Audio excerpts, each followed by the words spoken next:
Saya menyikapi dari dua tayangan itu jadi merasa malu, Mas Arief. Kenapa? Karena begini, di tayangan versi YouTube Bung Ya. Ova yang sendirian, itu kan kalau tidak salah di menit yang ke 1 lebih 10 detik ya, beliau mengatakan pernyataan resmi yang sudah tersampaikan di podcast. Kalau tidak salah redaksionalnya seperti itu. Betul, Berarti betul, betul, betul. Ya.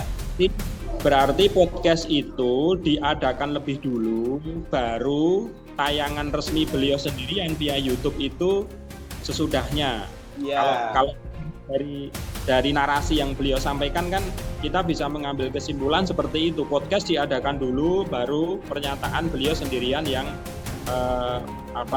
berlatar belakang suasana kantor beliau di UGM. Itu dikatakan sebuah pernyataan resmi, mestinya kan mereka, khususnya Bu Ova, itu paling tidak menyajikan data yang secara tertulis kemudian bisa diketahui oleh publik. Ya, meskipun online seperti halnya kemarin. Nah, kemudian juga yang lebih penting lagi nih Mas ya, kalau itu acara resmi, mestinya backgroundnya tidak gelap seperti itu Mas. Ini kan aneh, kayak bermain teater aja itu. Assalamualaikum warahmatullahi wabarakatuh, teman-teman semua. Pada hari ini kita akan membahas dua video yang sudah di-launching oleh Universitas Gajah Mada di channel YouTube resminya. Ada dua video. Yang pertama adalah hashtag UGM menjawab ijazah Joko Widodo yang hari ini sudah ditonton 249.853 kali sejak kemarin, kemudian ini disiarkan. Yang kedua adalah video pernyataan Rektor UGM terkait ijazah Joko Widodo yang di situ ada Ibu Ova Emilia dengan video durasi 3 menit 40 detik yang hari ini sudah ditonton 89.416 kali sejak kemarin kemudian disiarkan. Dan sudah bersama saya sore ini salah seorang alumni UGM yang saya pikir cukup berani untuk menyampaikan data, fakta, dan bukti-buktinya yang kemarin sempat menggegerkan publik karena menyatakan diri sebagai rela agama bergerak dan mempertanyakan kembali dugaan ijazah palsu Pak Jokowi yang kemudian hari ini menjadi polemik. Sudah bersama kami Mas Bangun Sutoto. Assalamualaikum warahmatullahi wabarakatuh, Mas Bangun. Waalaikumsalam warahmatullahi wabarakatuh. Selamat sore Mas Arief dan teman-teman semuanya di mana saja berada. Masih di bulan Agustus, merdeka. Merdeka, betul, tidak lupa ya. Ini Iya, masih 23 Agustus. iya. Ya, Mas Bangun, saya tidak mau berpanjang lebar. Saya hanya ingin bertanya terkait dua video yang kemarin ditayangkan resmi oleh situs atau YouTube Universitas Gajah Mada. Nah, bagaimana Mas Bangun melihat dua video tersebut? Silakan. Oke, Mas Arief dan teman-teman semuanya, kemarin siang saya baru mengetahui ada dua tayangan dari pihak UGM yang menurut saya menggelikan, Mas Arief. Menggelikannya kenapa? Ya tentu kita sebagai pemirsa, sebagai penonton sah-sah saja untuk mempertanyakan atau untuk bertanya. Yang pertama, kenapa baru sekarang? Ya tidak dari kemarin. Nah, kemana itu Bu Rektor, kemudian Bu Wakil Rektor dan juga Dekan Fakultas Kehutanan, kemana mereka selama ini? Nah, kemudian yang kedua, ini tentu tidak bisa dilepaskan ya dari beberapa hari sebelumnya, tepatnya hari Senin tanggal 13 Agustus di University Club UC UGM. Mas Arief dan teman-teman ya, kami kemarin bersama dengan Bang Rismon, Mas Mai dan Mbak Tifa beserta dengan para tokoh nasional mengadakan konferensi pers ya sekaligus juga launching buku Jokowi's White Paper. Nah, tentu ini kalau dikaitkan dengan peristiwa itu yang menurut kami cukup dramatis, Mas Arief, karena sempat ada kejadian lampu dimatikan saat Iya. pembacaan doa, AC juga dimatikan, dan kami betul-betul dibatasi waktunya, dalam tanda kutip harus segera meninggalkan tempat gitu ya. Itu menurut saya cukup dramatis, sehingga dua video itu bisa kami simpulkan atau bisa kami analisa tentu sebuah aksi kegugupan pihak UGM menjumpai dari kami, khususnya Bang Ray, ya Mas Rismon dan juga Mbak Tika yang sudah soft launching buku Jokowi's White Paper. Jadi sekali lagi kita tidak bisa melepaskan hubungan kausalitas, seperti halnya dulu waktu tanggal 22 Juli kami melaporkan Pak Jokowi, Bu Ova ya ke Polda DIY, kemudian tanggal 23 Juli Pak Jokowi dipanggil oleh Polda Metro Jaya di Mapolresta Surakarta, terus hari Sabtunya tanggal 26 Juli itu ada reuni abal-abal. Tentu ini tidak bisa dipisahkan, Mas. Jadi seperti yang pernah saya sampaikan, jadi cerita ini kan terpisah-pisah di Surakarta, di Yogyakarta, di Jakarta, sehingga puzzle ini semakin hari justru akan semakin menyatu dan jadi utuh. Maka kalau kita mau mengandaikan seperti itu, ya justru ini makin meyakinkan kepada kita semua, publik yang sampai saat ini mengikuti perkembangan kasus ini akan semakin jelas. Dan yang penting lagi begini, Mas, kalau kata-kata Bu Ova dalam podcast itu bahwa UGM mempunyai tanggung jawab untuk mendidik, nah maka ini yang menurut saya justru mohon maaf kurang mendidik atau bahkan mungkin tidak mendidik begitu. Karena ada pernyataan-pernyataan Bu Ova yang menurut saya kontradiktif, Mas Arief. Oke. Apa misalnya, Mas?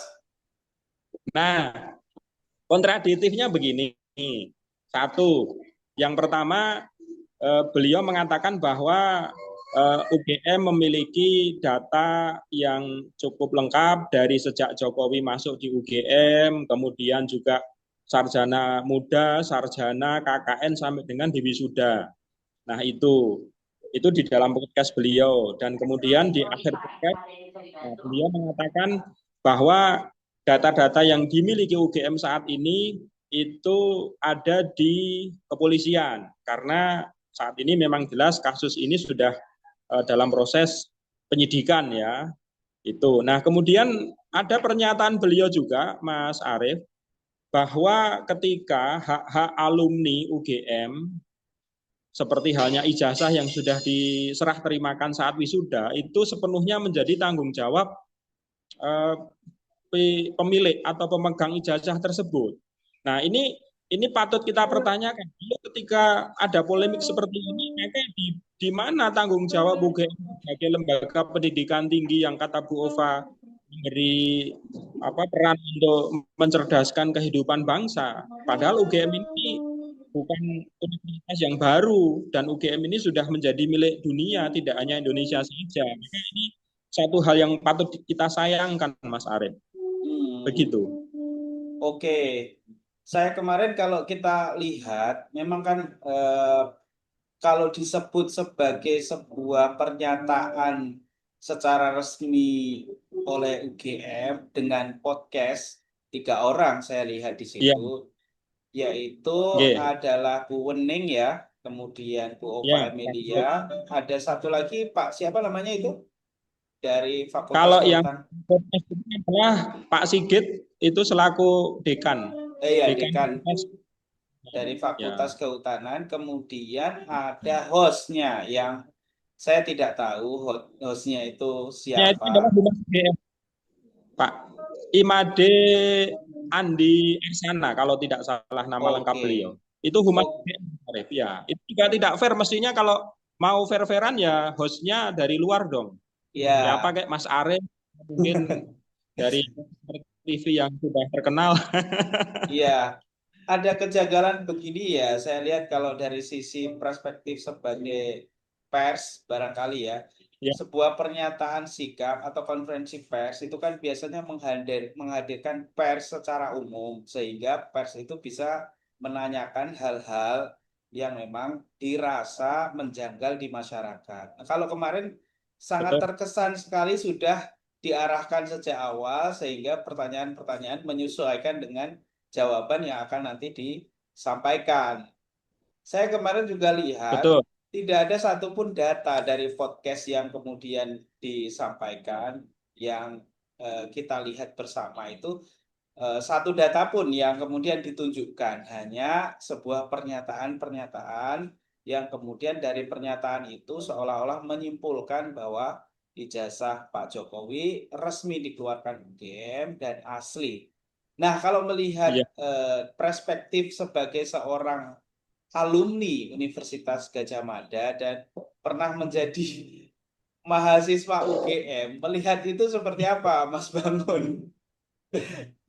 Saya menyikapi dari dua tayangan itu jadi merasa malu, Mas Arief. Hmm, Kenapa? Karena begini, di tayangan versi YouTube Bung ya. Ova yang sendirian, itu kan kalau tidak salah di menit yang ke 1 lebih 10 detik ya, Hmm. beliau mengatakan pernyataan resmi yang sudah tersampaikan di podcast. Kalau tidak salah redaksionalnya seperti itu. Betul, betul, betul, betul. Iya. Berarti podcast itu diadakan lebih dulu, baru tayangan resmi beliau sendirian via YouTube itu sesudahnya. Kalau Ya, kalau dari narasi yang beliau sampaikan kan kita bisa mengambil kesimpulan seperti itu. Podcast diadakan dulu, baru pernyataan beliau sendirian yang eh, apa berlatar belakang suasana kantor beliau di UGM. Nah, ya. yang kemudian belikan tuh begini, Mas Arief. Betul, saya sepakat dengan apa yang disampaikan oleh Mas Arief, perspektif seorang insan media pers ya.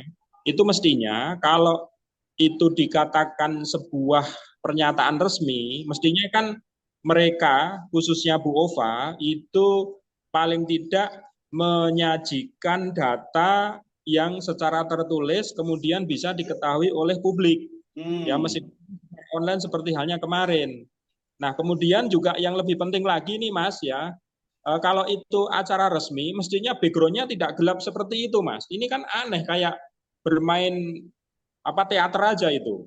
Makanya ini saya selaku alumni juga mempertanyakan, apa UGM nggak punya tempat yang memang layak untuk kemudian menjadi sebuah acara resmi yang itu dihadiri oleh rektor, kemudian juga wakil rektor dan juga dekan, apalagi hostnya juga humas. Nah ini kan saya boleh dan sah-sah saja kemudian kalau mengatakan bahwa podcast itu sebetulnya ya settingan dari pihak humas atau mungkin juga dari aktor yang ada di balik kelambu berwarna hitam itu, Mas Arief. Jadi Oh. sebagai alumni saya merasa malu, Mas. Mohon maaf ini. Apa Hmm. adanya saya katakan, saya malu menonton menonton tayangan itu, saya malu. Kok bisa-bisanya UGM yang megah itu, yang secanggih dengan teknologi yang ada, kok podcast seperti itu. Dan ya tentu ini jangan terulang lagi lah. Begitu Mas Arief. Oke, Mas Bangun. Ya, Saya kira penting juga ya, Mas Bangun, kalau saya kemarin sudah tanya ke beberapa advokat terkait pernyataannya Ibu Ova, apakah pernyataan itu bisa kemudian menjadi bukti bahwa eh, ijazah Pak Jokowi itu kemudian disimpulkan asli, ternyata secara hukum itu belum bisa menjadi bukti, Mas Bangun ya. betul, Karena betul. pernyataan Bu Ova itu tidak di BAP. Nah, sekarang Ya, ini orang-orang khususnya di channel-channel YouTube, saya cek juga di channel YouTube-nya Universitas Gadjah Mada juga meminta Bu Ova ini untuk diperiksa polisi dan dimintai keterangannya di BAP sesuai pernyataannya yang ada di video YouTube tersebut. Nah, kalau Mas Bangun iya, sendiri ngelihatnya gimana ini Mas Bangun? betul. Jadi saya sepakat dengan mungkin Mas Arief dan mungkin para pemirsa tayangan kemarin itu, bahwa Hmm. penting untuk kemudian Bu Ova ini dimintai keterangan apakah sebagai saksi ya, ataukah sebagai memang sumber dari data yang memang dimiliki oleh UGM yang kata beliau sendiri juga sudah diserahkan ke pihak kepolisian, tentu ini perlu diperjelas. Jadi nanti justru kemudian akan mencerahkan dan mencerdaskan kita semuanya. Sekali lagi kembali kepada apa yang disampaikan oleh Bu Ova bahwa UGM memiliki tanggung jawab, memiliki tugas untuk mendidik, ya, mendidik tidak hanya mahasiswanya tapi juga para alumni beserta masyarakat umum. Jadi posisi dan kapasitas Bu Ova di media tersebut tentu kita tempatkan sebagai rektor UGM bukan sebagai personal. Maka itulah kemudian pentingnya kenapa UGM baru sekarang menyampaikan yang penting dan sudah menjadi diskusi publik bahkan internasional kok dengan cara yang terkesan ala kadarnya dan tidak profesional. Ini kan lagi justru jangan sampai apa yang disampaikan oleh Bu Ova dan para narasumber kemarin itu malah menjadikan publik menjadi ini gaduh kembali atau justru malah kemudian menunjukkan ketidakprofesionalan UGM dalam menyikapi kasus ini, Mas Arief. Gitu. Iya. Saya sepakat kemudian Bu Ova dipanggil ke kepolisian untuk kemudian memberikan keterangan apakah sebagai saksi, apakah nanti juga dimintai klarifikasi untuk meluruskan kaitannya dengan data-data yang katanya sudah ada di pihak kepolisian. Betul. Gitu, Mas. Iya, betul. Mas Bangun tadi sempat menyampaikan bahwa ada kaitan antara Jokowi White Paper dengan pernyataan UGM yang kemarin disampaikan oleh Bu Eva dan beberapa petinggi UGM di podcast tersebut. Nah, memang kalau kita lihat di peluncuran Jokowi White Paper kemarin agak sedikit dalam tanda kutip, ya mungkin ada pihak-pihak yang tidak menginginkan ya. Karena AC-nya mati, lampunya mati. Nah, kalau Mas Bangun sendiri melihat apa dan siapa sebenarnya yang paling berkeberatan tentang adanya peluncuran buku itu, Mas Bangun? Silakan. Kalau melihat dari alur waktu sebelum pelaksanaan sampai dengan saat pelaksanaan, Mas Arief, itu kami menyimpulkan bahwa pertama yang berkeberatan acara itu diselenggarakan di UGM tentu dari pihak UGM sendiri, ya. Karena acara itu sudah dimulai, ya beberapa kali saya diminta oleh pihak GMC UGM itu untuk keluar dari ruangan kemudian menyampaikan beliau selaku Yusi, kemudian juga dari pihak UGM dan keamanan beserta beberapa anggota IY. Nah, itu di situ saya membaca dan kemudian menganalisa sekaligus sampai saya bisa menyimpulkan dan alhamdulillah bisa menyampaikan di sini kepada Mas Arief. Yang pertama keberatan jelas pihak UGM. Kemudian yang kedua, yang keberatan ada itu di UGM adalah dari para pendukung ijazah palsu atau para pendukung Jokowi yang bisa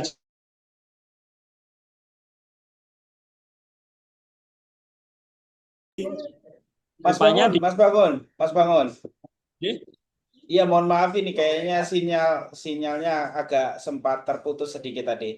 Yang berkeberatan yang pertama adalah dari pihak UGM, yang kedua adalah siapa tadi Mas Bangun? Yang kedua. Yang kedua adalah dari para pendukung Jokowi, dari para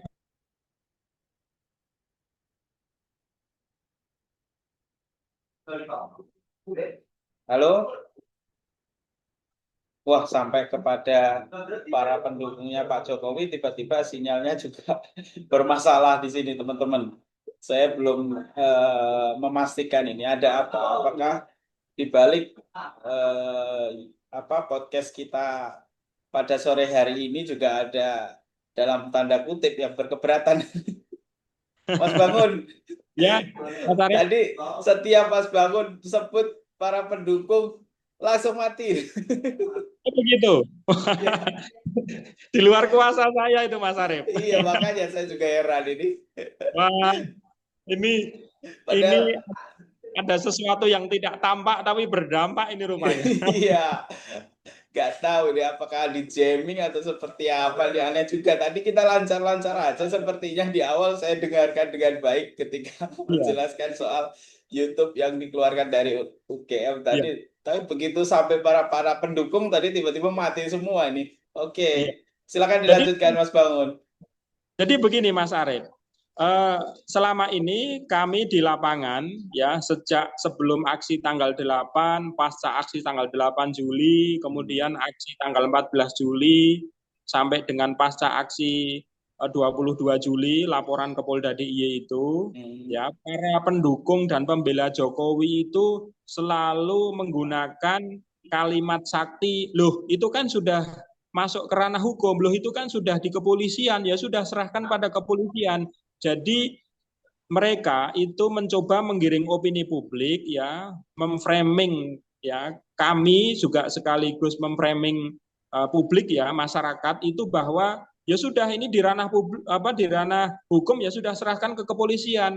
Makanya sama seperti yang disampaikan oleh Bu Ova Bu Wakil Rektor dan juga Pak Dekan Fakultas Kehutanan ini kan sudah di kepolisian. Jadi ya sudah serahkan sepenuhnya ke kepolisian.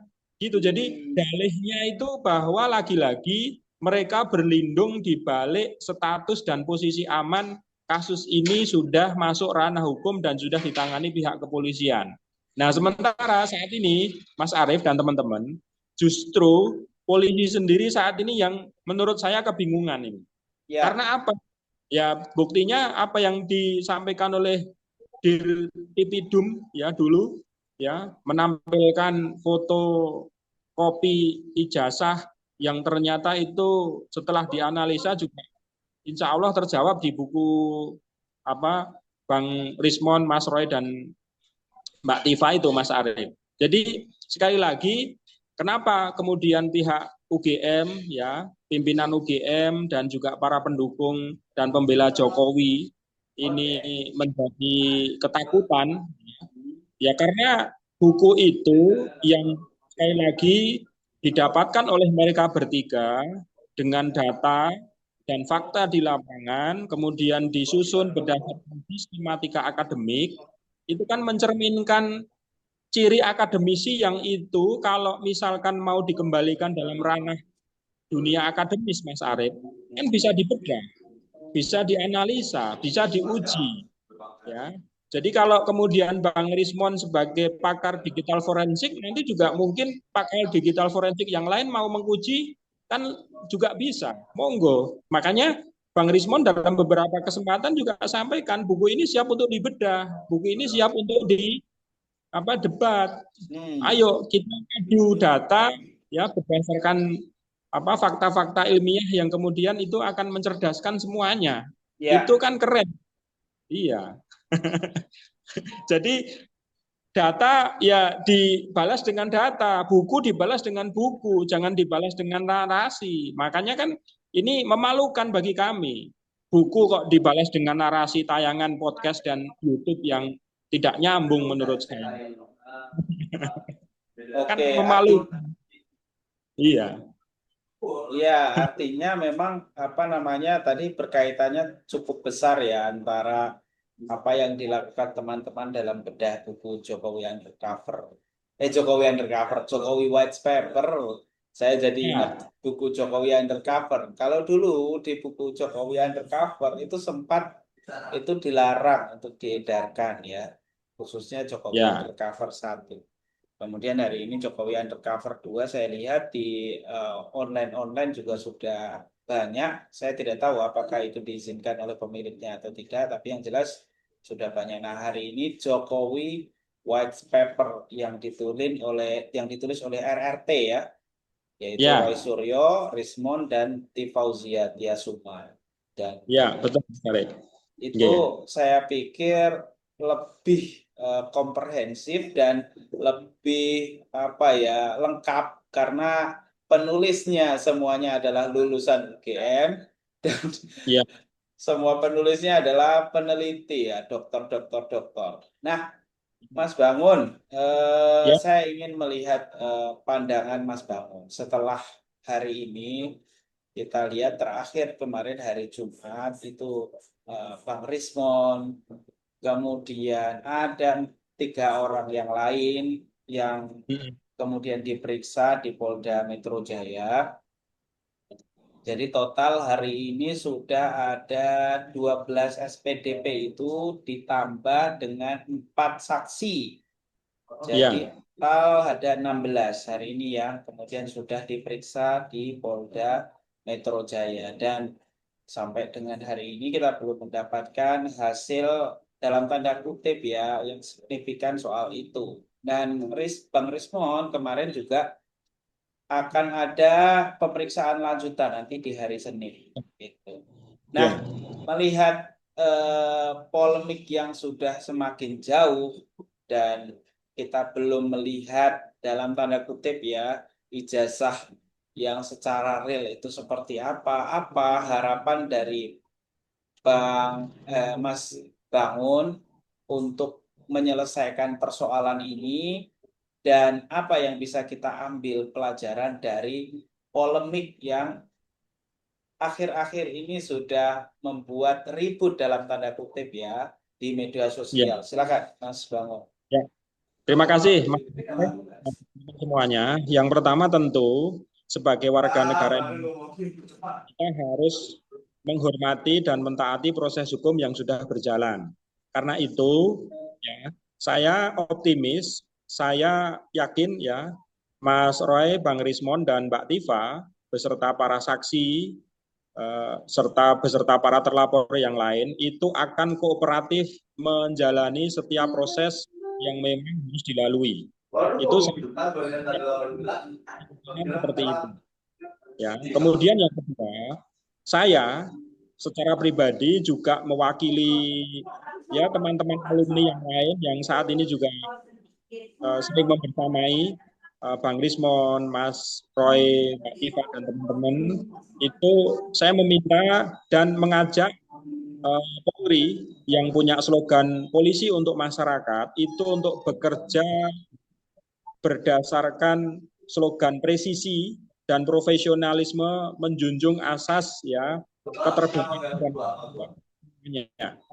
ya, apalagi kabar baiknya yang kami juga bersyukur Mas Arief dan teman-teman semua Wakapolri yang tanggal 16 Agustus kemarin dilantik ya Kompolbes ya saya lupa pangkatnya ya Pak Dedi Prasetyo kalau tidak salah nama beliau itu alumni UGM juga Mas Arief. Oke.